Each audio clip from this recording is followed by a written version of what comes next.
Tonight we have a great presentation to cover.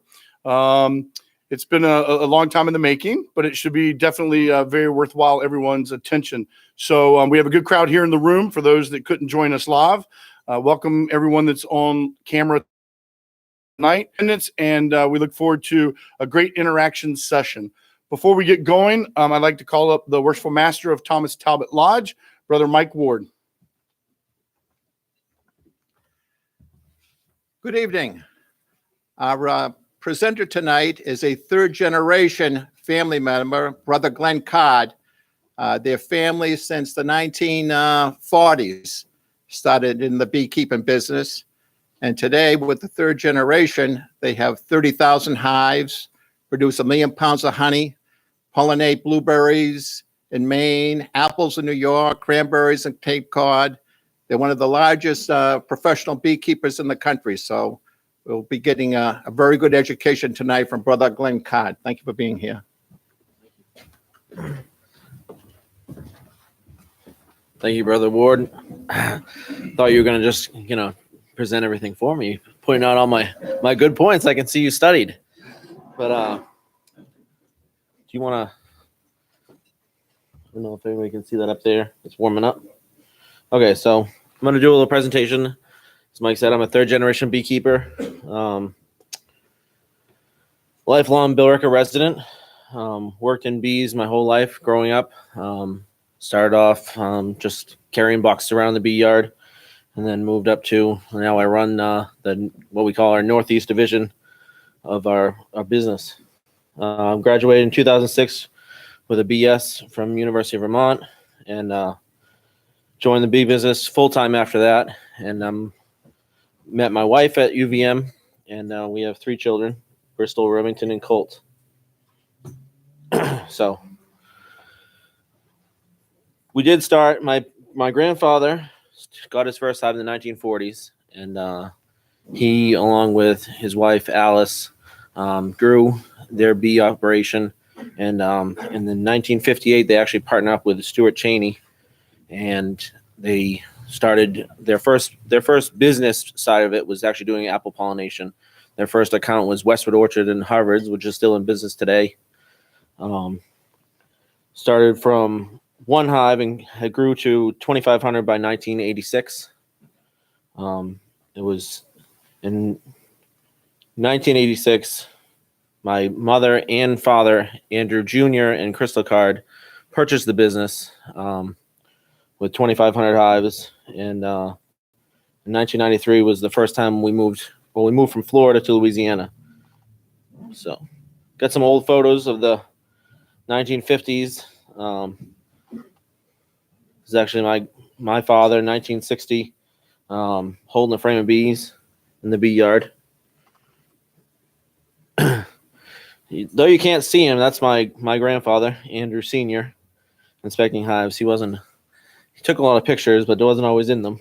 But you can see some other pictures. This is us at Westwood Orchards doing apple pollination.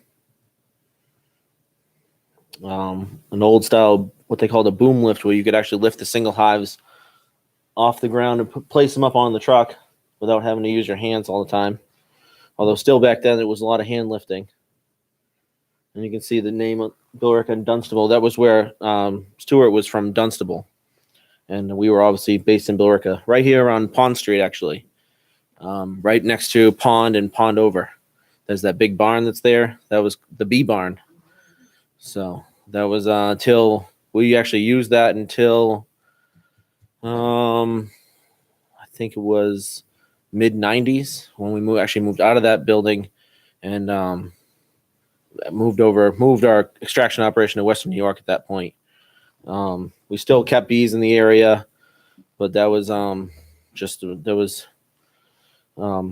time for us. We felt it was better to have out in Western New York for various reasons. At that time, loosestrife had been eradicated in Massachusetts, and the honey crop in Massachusetts was really failing, and we needed to move our bees to a better area at that point. So after cranberries, we would go out to Western New York. So here's a shot of the Maine blueberry barrens, single stacked hives out along the roadway.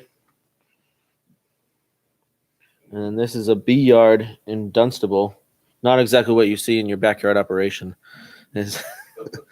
But this is getting ready to load a tractor trailer, actually.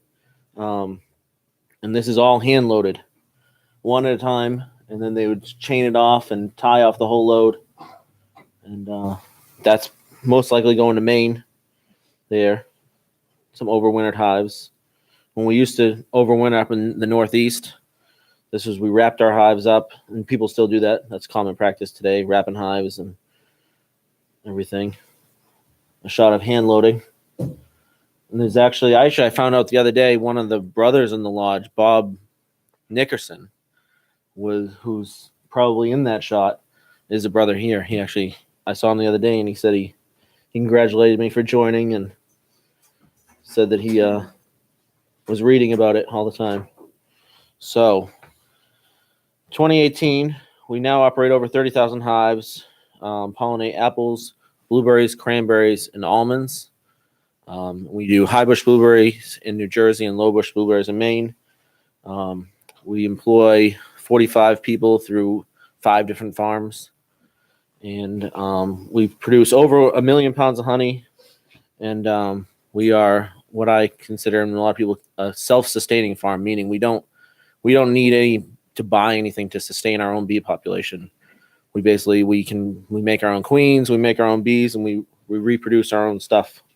So other than equipment and things like that, the bee part of it, we reproduce ourselves. So we've survived and been successful through diversification. We don't just do honey or pollination. We do everything we can try to do with bees that's feasible, I guess. Sometimes it seems like you're trying to do too much, but we breed our own queens. We're starting to do bred queen sales, not just with our own bees, but actually sell them to the public as well. We do beehive nukes, which is a little nucleus of a beehive. We sell those to consumer packs. And like I said, we're always looking for new ventures. So I'm going to touch on each one of these topics and kind of give an overview of how we do with these different things. So queens, this is actually a shot of grafting, where you actually can pull the larva out of the cell and put it into a cell cup, which you can't quite see it on the screen here, but those are all individual queen cells that have been accepted, and these are actually ready to. They're going to get taken off those bars and go into beehives. And there's probably about 1,200 in that photo. So those were all grafted on the same day, just through this process, one at a time. So they take this. That's like a little artist paintbrush, and the person go in there and you sweep out the larva, freshly hatched larva, try to get the same age, and then you kind of, through working the brush, you kind of twist it and lay that cell in there. And we do what's called dry grafting, where some people do wet grafting and you use a royal jelly, but we found that the royal jelly is a lot of times not quality. So we do dry grafting and found it works better. So anyways, I'm not going to try to keep it brief, not get too detailed in some of this stuff. Shot of our queen yard. There's about 100 hives in here. Kind of kept the old-fashioned way, no pallets, not much moving. But they all serve their own purpose. We got starters, finishers, cell builders, and then there's a guy holding a frame of queen cells up in there, kind of showing the cells in the shot there. So queen production. We start February 22nd. We make about 50,000 cells in a year. And you can see the little cells. This is what they look like when we carry them around. We put them in a cooler, usually keep them warm. And each one of those cells, we'll put them in a little cell protector and put them in each one of the splits. So nukes, we've done nukes for about 20 years, over 20 years now. This year we've got about 6,500 overwintered. We've changed to overwintering nukes. It's just a practice, and we'll have about 10,000 for the spring to sell. It's becoming a bigger thing. You hear a lot about people wanting to, get into bees, and, this is how they do it, is buy nukes or packages. Those are the two ways to kind of buy bees. We feel packages is a better way. You're farther ahead, but if you want a sales pitch, I'll talk to you after the meeting.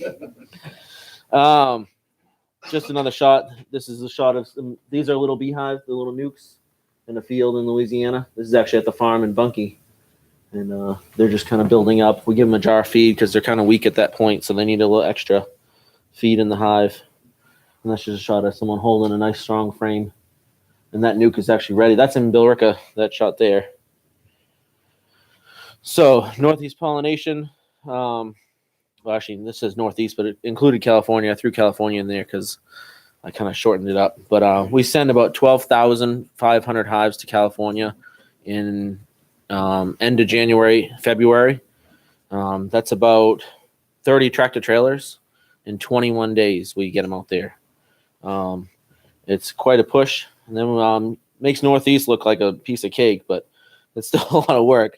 That's 2,000 hives. We send in high bush blueberries, 1,200 in New York, 800 in Mass, and 3,000 in Maine, and then another 4,000 on the cranberries. So I got a little graphic here we've had for a little while. Kind of shows each number. If you go the pollination route, you go from Louisiana to California, back to Louisiana, where we split them and rebuild and get ready. And then they go from Louisiana to either New Jersey or New York for blueberries in New Jersey, apples in New York. And then we go to Maine and then cranberries. And since this graphic was made, we actually changed a lot of what we do. We don't quite go so intense as what we used to. And we actually are sending different hives in, and we do a lot. That graphic's probably about 10 years old, but we still do all those pollinations. We just don't always do them one right after another. Wears on the bees a little much. So this is what moving bees nowadays looks like. This is one of our smaller trucks, the 450. They're all on pallets and moved with the Bobcat. A little bit faster than hand loading. So as I said, California is 12,500 hives last year. We sent about 30 tractor trailers, 2,000 miles in a 3-day run just to get there. And then they got to come back too. So they're there from about mid-February to mid-March. That's when they release them, and then we'll start bringing them back. And again, it takes at least 2 weeks, if not 3 weeks, just to round them all up. And there's the bee roundup. So we go out when we're getting ready to go to California. All the bees are spread out across the countryside, about 250 to 300 square miles in Louisiana. All of our beehives are out there in bee yards of maybe 150. Some of the migratory yards we'll put 400 in. But we basically go out there and we pick the best of the best, round them up, go out at night, pick them all up groups of maybe 20 or 30 at a time, put them on pallets and put them on these trucks and bring them back in. And this is the morning. We'll unload these trucks, and then we spread them out at the farm on plastic. And this is the picture on the right is just to show the plastic is actually keep the ants off the bees. And California has big restrictions on fire ants, and we have fire ants in Louisiana. And that's a story for another day, but that's the gist of the plastic. But this is also just to show how many beehives are out there. There's probably in that shot a load and a half with all the bees out back. And this is our smaller area, actually. And then the picture on the left is what happens when it rains in Louisiana. You still have to, whether we're out there, rain or shine, no matter what, you kind of got to make things move. Thankfully, we've done a little work in Bunkie there, and it's not quite as bad as it used to be. This is what a tractor trailer of bees looks like going down the road. Some of you may have seen it. This is all screened up. Nice new screen on it. And strapped down. Everything's tied down nice and tight. So then we go to New Jersey high bush blueberries. 4 to 5 weeks, about 4,500 hours, which is different than what I had on the other thing. There's sometimes a little honey flow in New Jersey, but in pollinations, we don't plan on making any honey. There's a shot of on the right there of some beehives out in the blueberry fields. And then we go back to Massachusetts. We always have concerns when you're on pollination of pesticides, fungicides. Everybody's heard, CCD and, what affects the bees, and a lot of that, especially for pollination, you're always getting exposed. You try to limit your exposure as much as possible by working with the growers themselves, the neighbors, really watching, you got to have, as soon as those bees are released, you got to get them out of there because they want to spray. And the worst part is the neighbors that want to spray because bees don't know property lines. So you could get released. Your guy should be holding and the neighbor's bees were released and he's spraying and your bees are still sitting there. So it's a big consideration. So a little shot of blueberries in Maine. The field in the front is actually out of production, and this one is going into production. This is an old count, 80,000 to 10,000. They actually cut it back to about 50,000 because of price of blueberries dropped. And they only do about 2 hives to the acre, thankfully for the bees. A lot more honey or nectar to go around and pollen. So this is the downside of Maine, is you get Yogi. And what better for a bear in early spring than you to bring a nice buffet by, And there he is. This bear was trapped up there, and they'll set traps out and they'll trank the bears and tag them, and then they put them up in these nice accommodations, the culvert trap. Like I said, if only the bears could read, they keep themselves out of trouble. So we do a lot of times when we're on pollinations, we'll look at the bees. We do self-inspections, kind of make sure everything's up to snuff, especially in Maine. You have a quality inspection. Again, we're out there rain or shine. Everybody's got raincoats because you got to get it done in a certain amount of time because certain pollinations have quality inspections, and it's all what you get paid is based on what they find. So nice shot of rainbow out there. I talked briefly about honey we making on pollinations. We don't plan on honey on pollinations, but we do, if depending on what the conditions are. Sometimes our hives will get plugged down. You got to pull some of that honey off to rear brood and things like that. Rearing brood being building up the beehive itself. The bees can actually plug themselves down so much that they can't expand, and they'll fill all the holes that the queen would lay in, and it actually pushes down on the bees and is bad for them. So you don't want to get them plugged down. So we take some honey off. So from Maine, we go to the cranberries. And we're talking, what was it, June? Yeah, mid-June, mid-July is when we run for cranberries.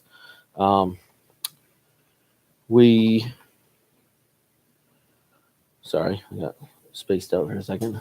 Again, it's unfortunately for most pollinations, there isn't much for the bees. Pollen's negligible, same as nectar. You have to usually always put feed on the bees. So we account for that in most cases. Where's the bloom? We get called in by the grower when there's nothing out there. Just typical pollination type stuff. Moving bees off, and then the bees go to their happy place.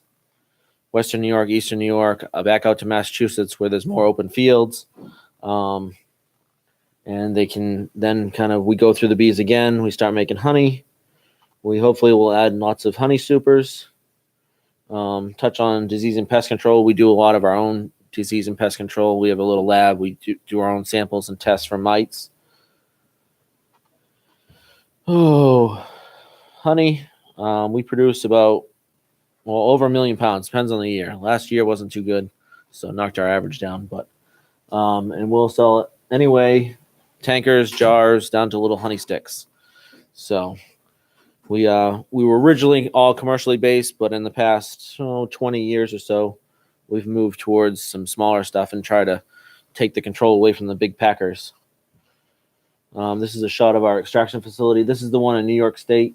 You got 4 extractors here. So we put the supers here, and they'll actually run through this conveyor. It takes the top wax coating off the frames, and then they put them in these centrifugal spinners, spin the honey out. It goes down in tubes through that wall, out into here and into these tanks. And then we usually let it sit, and then it goes into this, and then this runs our bottling system. That's just our temperature control system. We are very strict on how hot our honey gets because we sell it all raw. Shot of our hot room. This is like our honey oven. Keeps the honey warm because it's can be 30 degrees when we're trying to extract, and that doesn't do good for honey when you're trying to get out of the comb. So as I said, we began doing more retail and smaller scale back in the early 2000s. Break free from the packers and bring people more authentic raw honey rather than blended, heated stuff that we thought was kind of robbing people of good honey. And we're now distributed from Maine to Virginia. We'll talk about beeswax. 8 pounds of honey to make 1 pound of beeswax. And we produce about 15,000 pounds of beeswax a year. And we sell all of it basically to candle makers or cosmetic people as much as we can. And then so future possibilities that we've been thinking about. You got the distilled honey liquor, which everybody's a fan of, I'm sure. Mead or wine, we haven't gotten into that yet, but everybody wants to. Everybody keeps getting gets drank before you can really go too far with it. But then propolis herbal remedies, bee venom therapy, and I think the most profitable could be this new thing, bee air. Bee air therapy. Maybe we can get some of you guys to come over and you can start. I'll hook some tubes up to the hives, and you can breathe heavy. So, hope it wasn't too quick. I tried to keep it down to as little time as possible. Any questions? What's bee air? What's bee air? Yeah. Well, it's a new thing they've got actually in Europe. They hook hives up and they actually blow air from the beehive into you can breathe it. And they say, why? They say it's therapeutic. It's good for you. If you have a cold, it'll cure your common cold. Go suck on a beehive for a while. Yes. My wife buys granule, bee granule, and any request? My wife buys these granules, and she puts it in water or whatever, and she stirs it in there. She drinks it down. It's supposed to be healthy. So it's like a dried honey? Yeah. Yeah. And hell, I ain't touching it, but she drinks it, and she looks great. Yeah. Maybe I should. Maybe. Yeah. I don't know. What's the lifespan of a bee? The lifespan of a bee can range from anywhere from about 30, 40 days all the way up to 120, 150 days, depending on its miles on the wing. When their wings wear out, the bees die. So the more they fly, the more they work, the faster they die. So like peak flight time is short, but in the wintertime, when they're not moving around, they're all clustered up, they'll live longer. Any other questions? In a working hive, about how many bees are in a working hive? There is about, you'll hear all different ranges. I would say anywhere from 30 to 50, 60,000, depending on time of year. And they can drop down. You can see a population of a beehive drop all the way down to a couple thousand and still come back from that and build up to a normal colony size. So the populations can definitely fluctuate. Do they hibernate in the winter?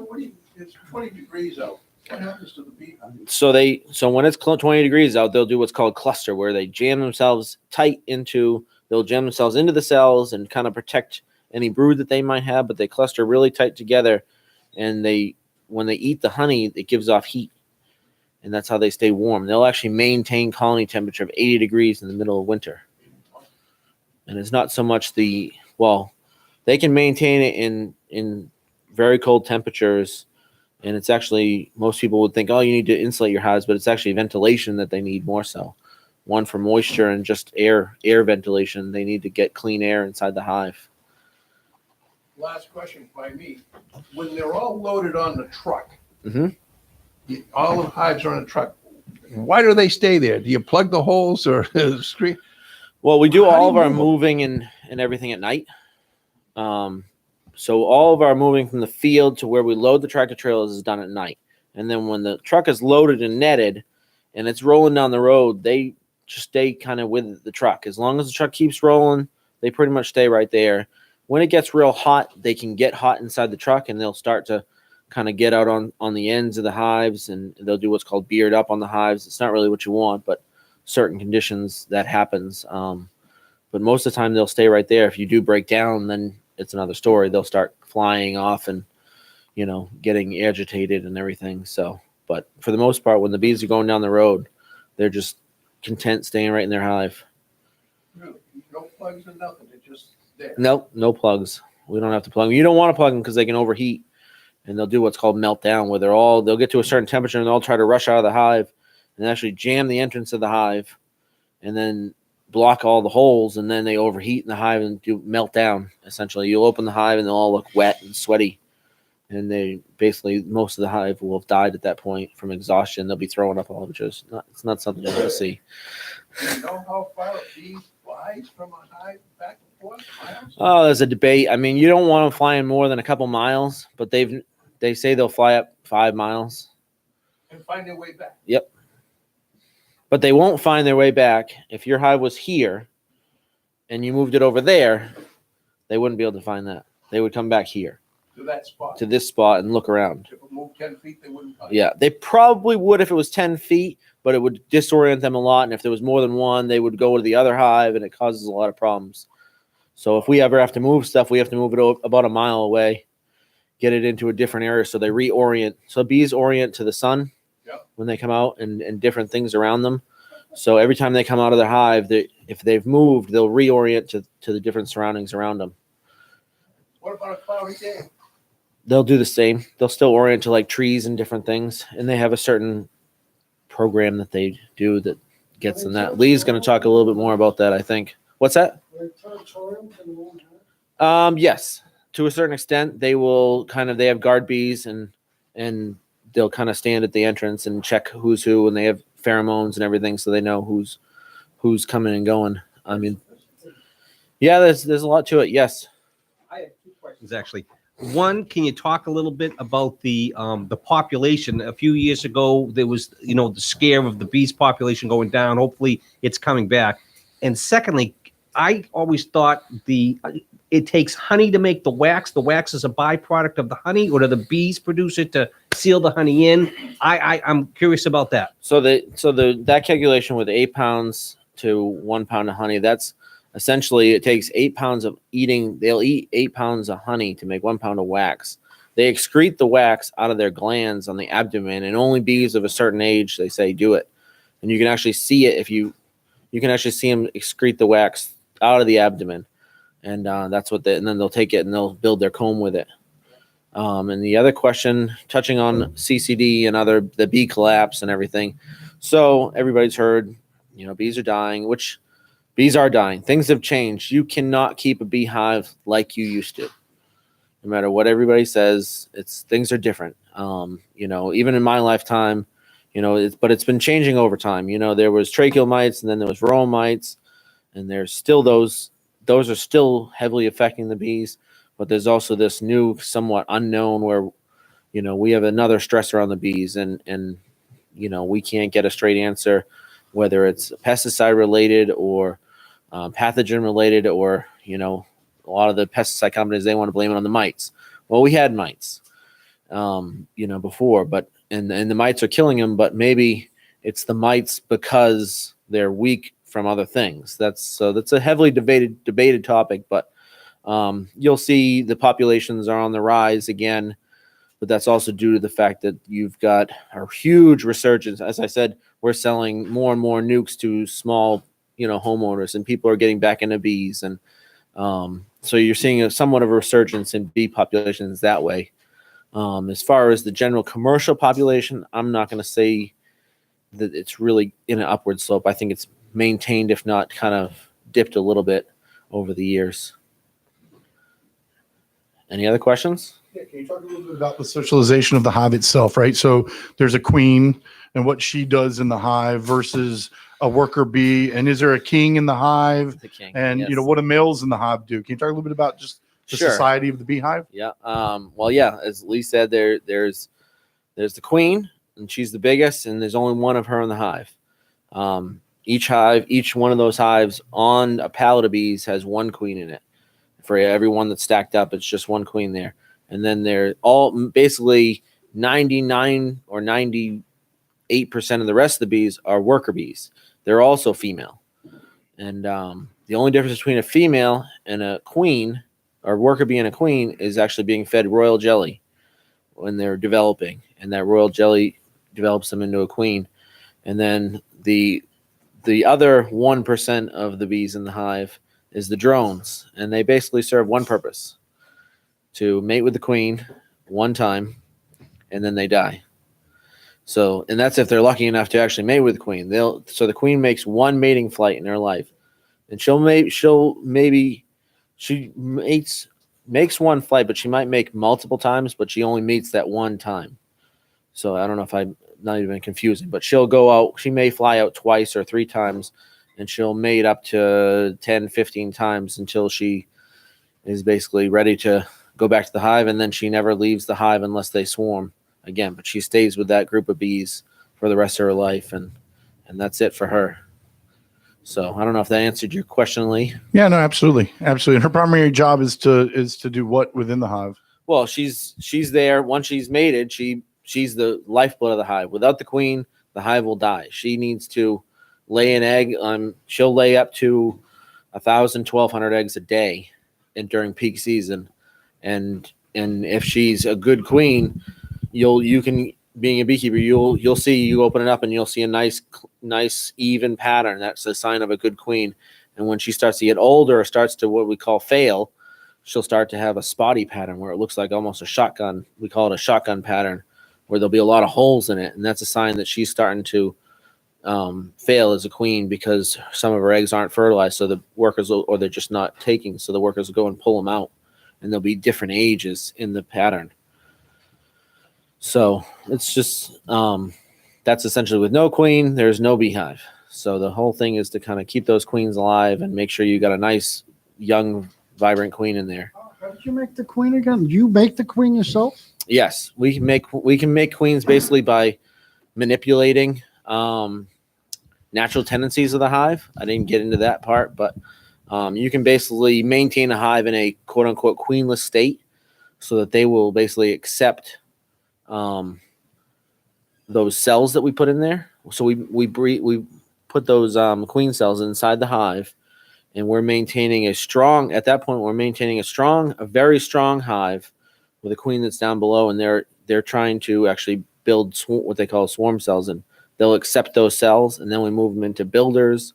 And there's all different stages of the beehives that we have 3 different, there's starters, finishers, or starters, builders, and finishers in the queen yard. And basically through manipulating their natural tendencies, you can make them into like a queen factory. And that's just the first step. The next step, if you're going to actually go into queens, is breeding queens. So you actually send them out to mate, and you actually put them in these little teeny mating nukes, they're called. So you'll put like 100 or 200 mating nukes out with some drones, a bunch of drones that you'll have in the area. And it's another 15 days that you put the cell in there, and you wait for that queen to mate. And then you come back. If she's mated and she's laying a nice pattern, you take her, and you can either put her in one of your beehives or sell her or do something that way. So, yes. Will the bees when you introduce a queen to a hive, will the bees just automatically say she's the queen and accept her? Or does it take a little bit of coaxing? How does... Good question. It does not immediately happen. And sometimes they'll reject her, even if you takes time to. So basically, when you put them, she comes in a little cage. And that goes back to cells. So sometimes with cells, they'll accept them easier. If there's no queen, they're more likely to accept a cell, because she comes out with no smell, nothing on her. Whereas a bred queen's got a smell of a different hive. So you've got to, in most cases, she's in a little cage. You got to put her in there, and you stuff some sugar candy in one of the little holes. And, and that gives time to essentially for the bees to get used to the queen and assimilate to her. And then eventually they'll dig her out of there and release her into the home, into the hive. And the hope is she's accepted. Sometimes they will still not accept her even after that fact. But in most cases, that's the tendency, is you give it 2 or 3 days time, and she'll work her way, they'll warm up to her. Any more questions?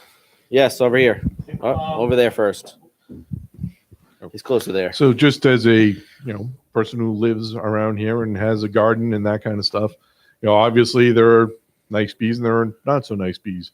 How do you encourage the nice bees and discourage the not so nice bees? Well, the not so nice bees in a lot of cases are not pollinating.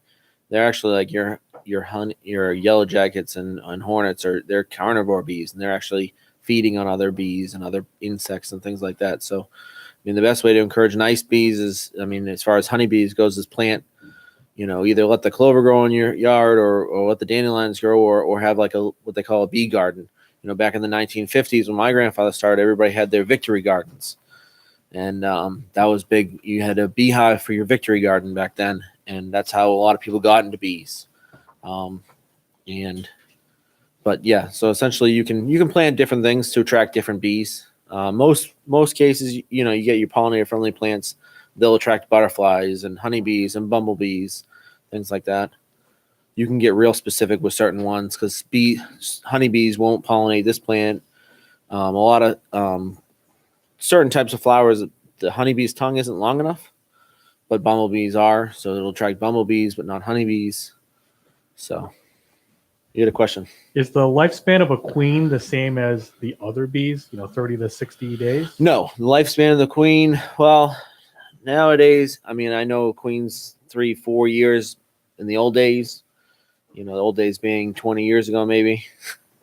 Nowadays, it's a year, maybe 2, but usually it's 6 months to a year, and we're changing her out. We're actually looking at doing a big program on keeping track of ages of queens. It's a lot of work with 30,000 hives to keep all that and interact. When you're moving them around as much as we do, things get swapped, and it's definitely a undertaking, and it needs a lot of work. So, but it's very important to keep the queen age young because that's one of the things they're finding is with these pesticides, they're having an effect on the basically what they call the spermatheca and the sperm counts. It's actually affecting the sperm count of the queens. So, and reducing their effectiveness. So essentially being detrimental to the hive in essence. You mentioned that you have the good bees, but I got to say, you don't have a mark on you. But have you gotten bit, like stung 100 times, 1,000,000 times, or is it just you guys know how to handle it? Well, we usually know how to handle it, but you always have your bad days. A good day you won't get stung. A bad day you get stung 100 times or more. It's not fun those days, but I've had instances moving bees around. I was up by myself. It was, of course, the last yard. I was lazy and didn't throw that strap on from the one yard to the next yard. Truck fell on a culvert, and I think it was 42 hives slid off the truck in an area where I couldn't get a bobcat in, so I had to hand move them. And of course, I didn't bring my gloves, and I was all duct taped up. And I don't wear a bee suit.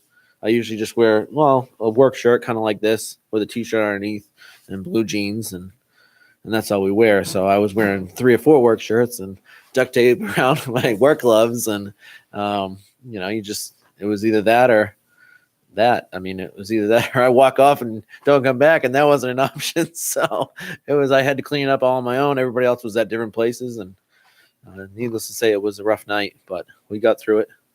I got through it. Question. I heard somewhere they were doing bee stings for arthritis. You must not have a bit of arthritis in you.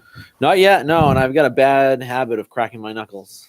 Is that really true, though? Bee stings? Yes. Put that on to arthritis? Yeah, I don't want to, go out on the record necessarily, but a lot of people have gotten relief from bee stings for arthritis. So it's not the most pleasant way to do it, but it definitely, some people that say that they can handle the stings directly on the knuckle. And the one thing about that is you got to let them sting and pump it in there too to really help. And that's not always the fun part. That's, what you got to, I'm sure Lee will agree, you got to get that stinger out as fast as possible. Otherwise, that's how you get blown up. So. One final question. The human food chain. So the food that we consume, what role do honeybees play in that? And what would happen if we didn't have honeybees at all? Well, they say one of every three bites was pollinated or affected by honeybees or pollinators in general. So a third of everything we eat is affected by bees. So take away, you won't see an extinction necessarily, but you got to go beyond our food as well. And you got to think about the birds' food and other wildlife out there. The bees are out there serving the wildlife, not necessarily just what we're eating. They're not just staying on the farm. They're going in the woods and they're pollinating plants that make berries for birds and other animals out in the woods. So without those bees, you don't have that food either. So, I'm not going to say that we're going to be completely extinct and without food, but you're going to lose your berries, a lot of your watermelons, and a lot of the stuff that we like to eat, sweet little fruits and vegetables. So as long as you don't mind, bread and meat, you'd be okay, I guess, for a little while anyways. Thank you.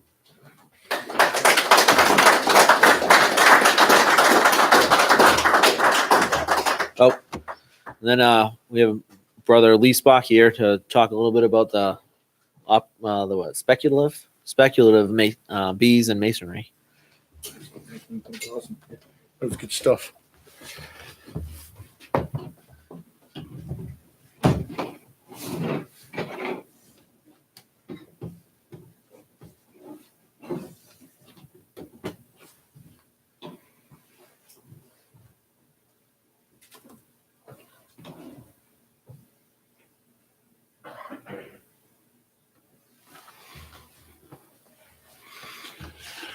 All right, that was great. Thank you, Glenn, for giving us a very good perspective on operative beekeeping.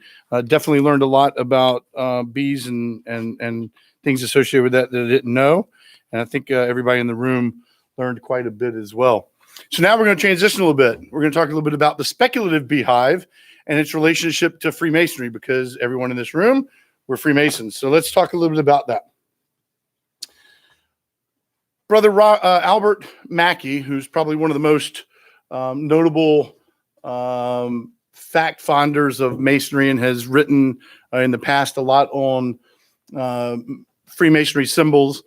In his book, The Encyclopedia of Freemasonry, he states that the 20th century America, the word industry denotes classified as heavy industry and light industry and connotes machines and factory work.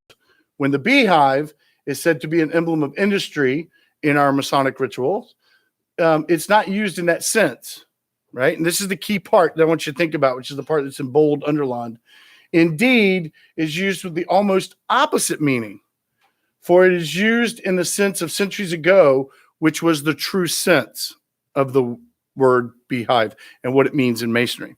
So as you go through Masonry, as we all know in the second section of the third degree, it does use the word industry, and it basically says that we're to be an industrious people and we're supposed to do industrial things.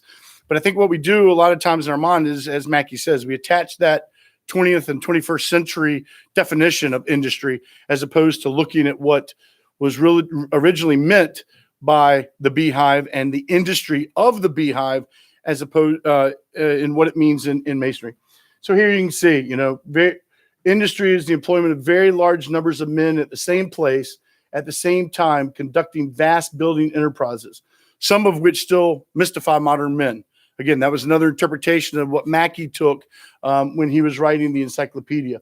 And then here at the bottom, he says, the beehive is a perfect emblem or typical instances of the power of industry, because what no one bee or succession of separate bees could accomplish is easy where hundreds of them work together at one task. So does that not sound like what we're taught in Freemasonry and the harmony of a lodge, and to work as one and to come together as brethren and work together?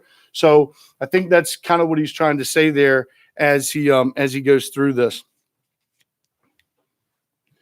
So let's look a little bit at the bee through history. So as you can see here, there's several images of the bee and also the beehive.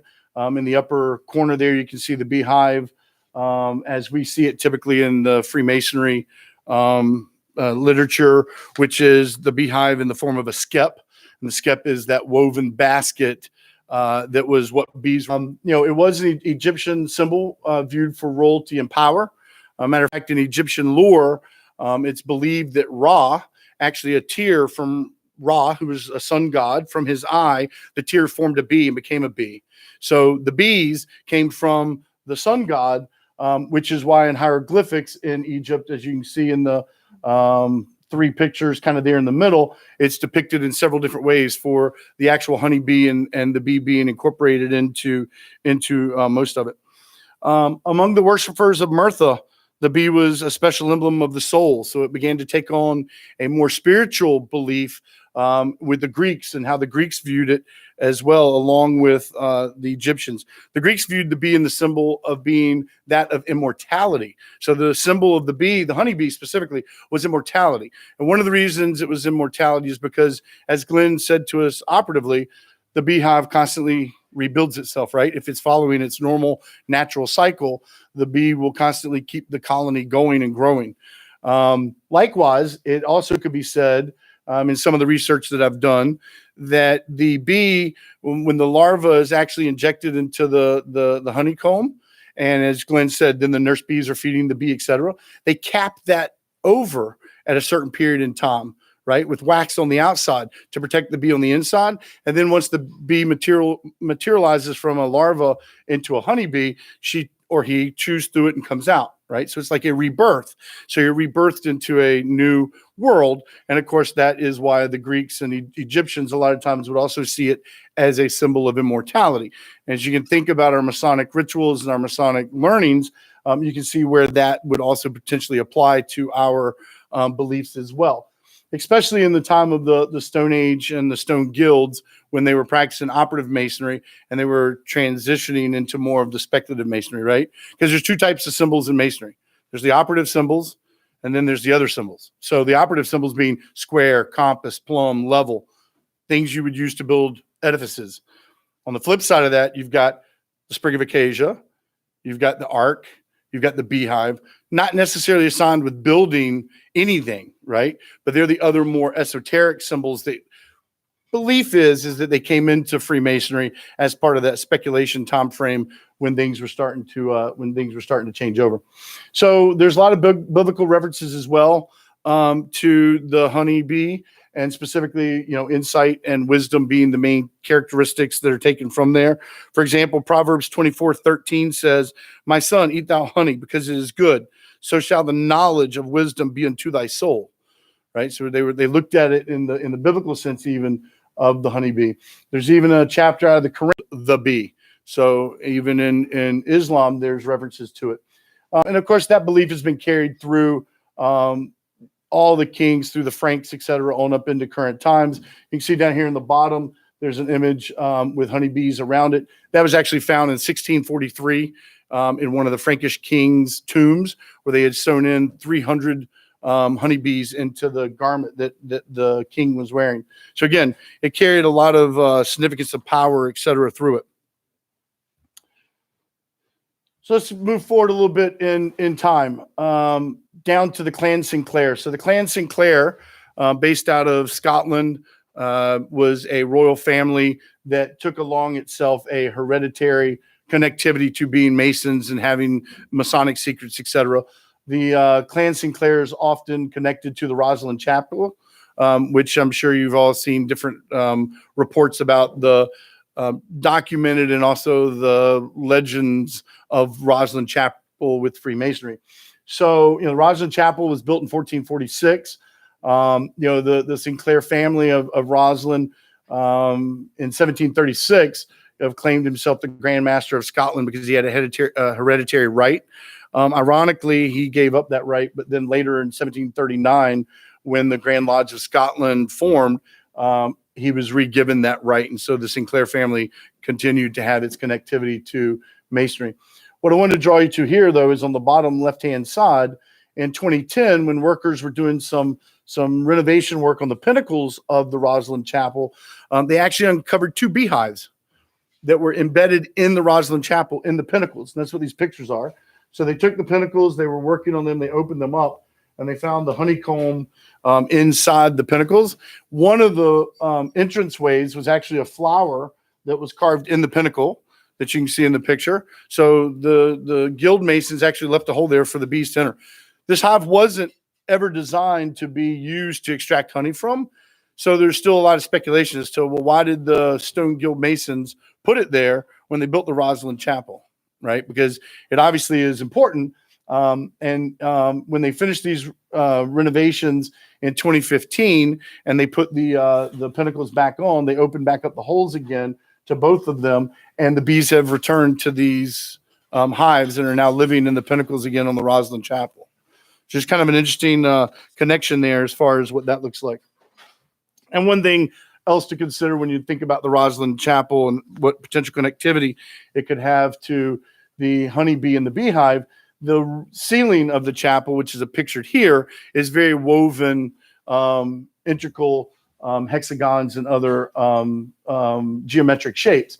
Hexagon being the shape that a honeybee will make their honeycomb, and they make a exact same size honeycomb every single time. Let's think about the definity of that, right? So bees have been around obviously since the Egyptians, and they were making hexagons in the honeycomb the exact same size and dimension that they do today. So think about just the hand down of the DNA of those bees to be able to do that, right? And where that comes from. And as Glenn said, the society inside the hive in and of itself is just one of the most magnificent things to study and watch, which we as modern men don't do as much as our forefathers did, right? Even our grandfathers or our fathers that may had beehives. But if you go back a couple hundred years ago, most everybody at some point had beehives because it was an integral part of the food and their food and the cycle of food. So, very, very interesting when you think about that. So if you think about, where did the beehive actually show up in Freemasonry, that moves us to the next part, which is the first reference of the beehive, which is originally published sometime between 1727 and 1730 in England. And this was first done by Jonathan Swift, whom now scholars say didn't actually write this letter. They actually say the author is unknown. However, he gets credit for writing a letter from the Grand Mistress, which was a short manuscript. And in there, as you can see here written, are the exact words that were in that writing of 1727. There wasn't a whole lot of other writings that the Freemasons did at that time around the beehive and what the beehive meant and how it came into play with the Masonic ritual. But we do know that it was in the used as different parts of time in the first, second, and third degree. So if you look through that period of time with rituals, they were using the symbol of the beehive in different ways at different times. But again, you can see here, it's been very well documented. I also like the fact that at one point, they were talking about while modern Masons, and of course this was a definition in 1727, what modern Masons call a lodge was for the above reasons by antiquity called the hive of Freemasons. So at some point in time, there could be inferences that the lodge wasn't technically called a lodge, it was called a hive of Masons, right?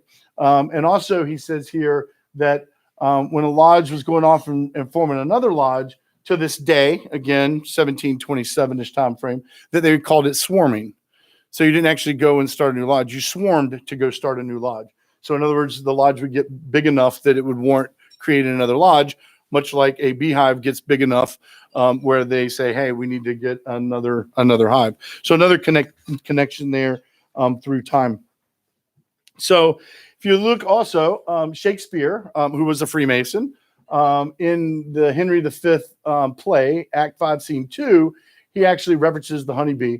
So work the honeybees, creatures that by rule in nature teach the art of order to a peopled kingdom. So he's talking about the art of order and how that relates to people in a people kingdom. So, again, even in this time frame of the early 1700s, et cetera, and back even with Shakespeare, they were referencing it quite regularly, and it would show up. So, in early 19th century Master Mason's lecture, this is what was originally used. This came from the monitor of the Royal Cumberland Lodge, number 41 in Bath, England, and it was basically saying the beehive is an emblem of industry and recommends the practice of the virtue to all created beings, from the highest seraph in the heavens to the lowest reptile of the dust. It teaches us that we first come into the world rational, intelligent beings, so we should ever be industrious ones, never sitting down contented while our fellow creatures around us are in want, especially when it is our power to relieve them without inconvenience to ourselves. And that was the original monitor from Royal Cumberland Lodge 41 in Bath, England. Also note here that in early colonial America, it was very common for Masons to make their own aprons, just have their own aprons sewn with their own emblems, etc. on that. And this image right here is of an early colonial apron.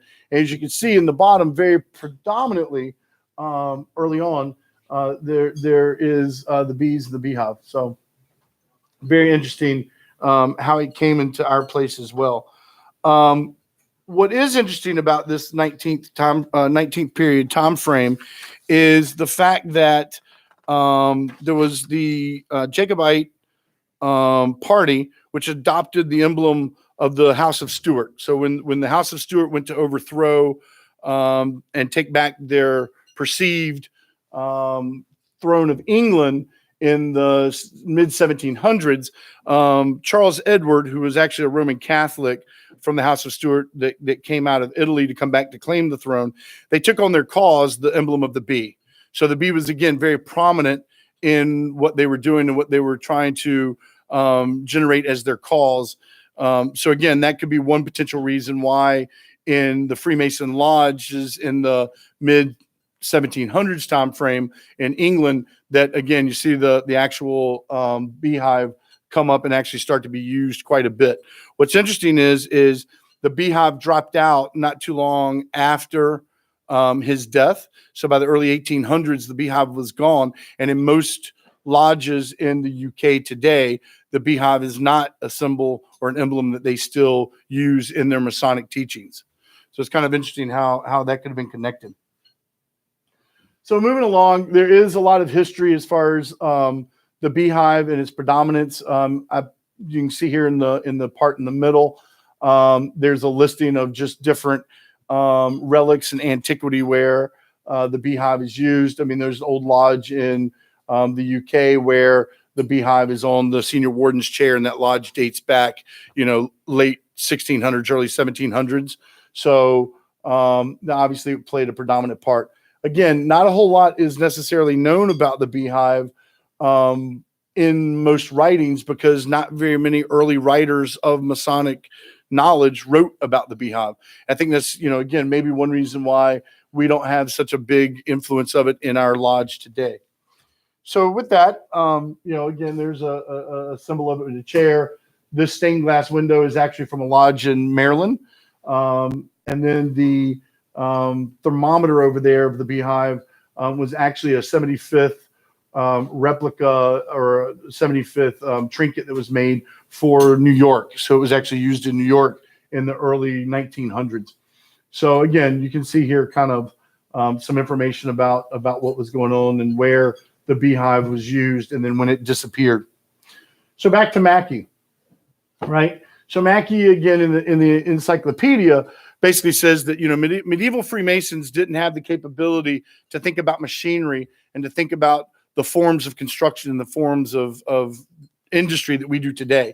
They had two materials, right? Or two forms, right?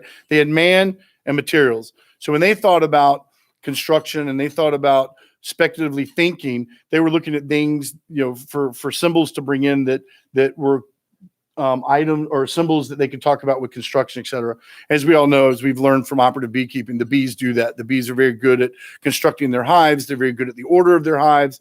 They're very good at having, unique ways of communicating and navigating. So, they were able to bring that in. And you can see here, I won't read it all to you, but you can look at it and see that, Mackey had a pretty good feeling that, modern builders and the way we look at things today weren't as much connected to the way that our forefathers were looking at doing it, right? I mean, I think one of the best ones here is when a modern foreman thinks of himself as a supervisor of a building full of machines, the medieval foreman thought of himself as a master of workmen, right? The skill set is the expert use of oneself.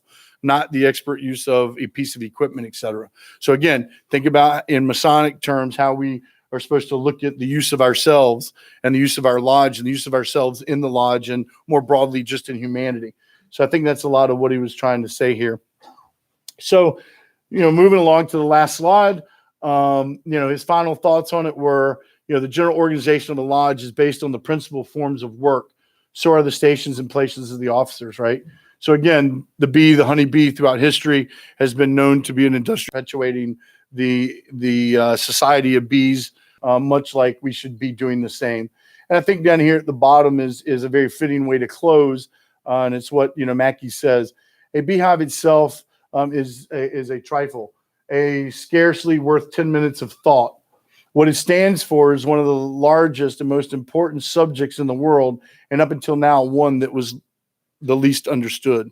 So again, it hasn't been that long ago when we really started putting together this information to understand what the beehive meant Masonically and in lodges of yesterday. That's it.